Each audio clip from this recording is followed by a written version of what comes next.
आज हमने आलू की तरकारी और पूरियां बनाई हैं। आलू की तरकारी के लिए मैं आपको तरकीब बता देती हूँ कि 500 ग्राम मैंने आलू लिए हैं। उसमें हम हाफ कप समझ लें तेल लेंगे और हाफ कप तेल को गर्म करके उसमें 1 टीस्पून राई दाना डालेंगे, 1 टीस्पून कलौंजी डालेंगे और जीरा, सफ़ेद जीरा 1 टीस्पून डालेंगे।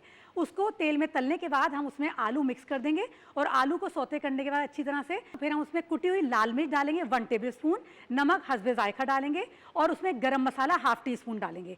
अब हम उसमें 1 कप पानी या उससे थोड़ा ज़्यादा डाल के उसको पकने के लिए रख देंगे। ठीक है, तरकारी तैयार हो जाए इसके ऊपर हम लेमन जूस 1 टेबल स्पून डालेंगे, chaat masala half tea spoon डालने वो डालेंगे और हरा धनिया और हरी मिर्चें गार्निशिंग के लिए डालेंगे और पेश कर देंगे। अच्छा, पूरियां हमने बनाई हैं। 500 ग्राम हमने मैदा लिया है और मैदे में नमक डाला है 1 टेबल स्पून और हाफ कप से कम ऑयल डाला है हमने और फिर हम आटा गूंद कर हम जो है पूरियां बना लेंगे।